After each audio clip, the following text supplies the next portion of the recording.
In our Profitable Salon Owner Facebook group, Lori asked, how do you handle redos inside the salon? Well, if you don't have a redo policy, you're going to want to watch this video and make sure you put a couple new things in place. Hey, it's Jason Everett from highperformancesalon.com, and redos can be a horrible thing to have to deal with if you don't have a policy in place for how to handle them. So on today's video, I'm going to show you how to actually put that policy in place and make sure that you have a system to handle all types of redos. And by the way, there are about 3 different types of redos, at least by my estimation, that you have. You probably have others, but let's start with 3 just to make things really simple. So number 1, let's talk about a guest comes to you and they want to have just a cut transformation or a basic color transformation, and they've come to you fairly normal, but then they've said, hey, I just want to, gut my hair from long to short. Well, number 1, it starts with a really good consultation. If somebody just roughly says what they're after and you don't exactly understand them completely, and then you do a transformation, well, that can lead to some unhappy guests. And again, especially if you don't explain to them that it might take a session or 2 for you to kind of achieve the exact look that you're after, well, that could create a problem. So having a really good consultation on the front side will prevent a lot of redos from coming back inside your salon. Now, that's a pretty easy redo. Let's get a little bit more complicated. Let's say that we had somebody come in and they want a drastic transformation of maybe a color perhaps, and they want to go from, black hair to blonde, right? Obviously there's going to be a lot of work that happens between those two, and you might be able to all knock it out in one session, but my guess is you're going to have multiple sessions over multiple visits in order to achieve the exact look that they are after. So the question becomes, number 1, just like we talked about, you're going to have a really good consultation, but you also may want to have some paperwork in place that just says, look, here's what I just told you, is that this is going to take multiple sessions, and it's going to take the 3 different visits or whatever it's going to say, and actually have them in writing say, I agree to what you said you're going to do. Because what can happen is they go home and somebody sees them and goes, oh my gosh, that's what your hair looks like, and they don't realize that there's still multiple steps in the transition in that process, or they may freak out about the process and go back and say, I'm sorry, I want it redone, and that puts you in a more awkward spot.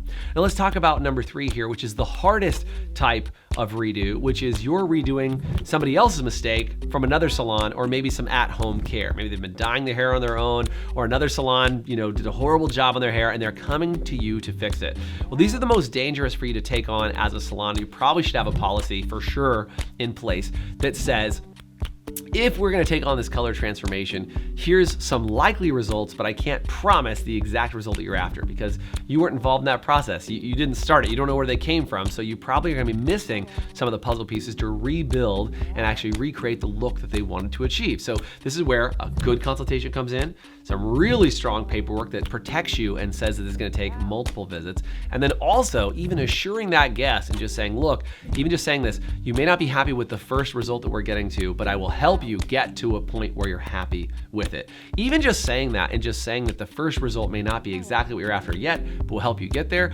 will, number 1, be honest, and number 2, it'll just reaffirm the guest's decision to say, I know that I'm going to go through an awkward transition phase. And I know who wants to go through an awkward transition phase, but make sure you are clear about that and you communicate it to your client, because if you just say, don't worry, I got you, I'll take care of you, they're going to be disappointed, they're going to ask for a refund, and they're going to have a challenge. One of the worst things you can do, I will just say this as a closing thing on anybody's redo, is if you have a stylist who a guest comes in, they say they need to redo it. Don't just jump in and redo it for the stylist. Work and coach that stylist and help them to redo it. And if you need to be there and actually help them to actually do it on site, make sure that you do so. It'll build up that stylist's confidence. It'll help them get there. One of the worst things you could do is just jump in and redo somebody else's bad color, bad cut. It makes them feel horrible and they will not stay working for you, I promise, if you do it that way. Last question that usually comes up is, should you charge for a redo? Well, I would say it depends. And it depends on what you decide in advance. So in a sane moment, without thinking of any specific guest or any specific client, do me a favor and just decide if you're going to, charge a partial, maybe it's a half price, or maybe you don't charge at all to do a redo. I guess it's going to depend on, was it from your salon or another salon, and you can decide that on your own. So I hope this was helpful. I know it's a lot to digest and a lot to consume, but I hope now you can go forward and actually put a policy in place that you can have inside your salon to make sure that you can redo any guest, no matter how they come to you, and no matter how complicated the redo is. So until then, have a great week. If you want more videos like this, do me a favor, head over to our Profitable Salon Owner Facebook group and join our entire community of salon owners with other questions just like this about how to run their salon and how to make it more profitable. Click the link and join us today, and I'll look forward to seeing you on another video like this real soon. Bye for now.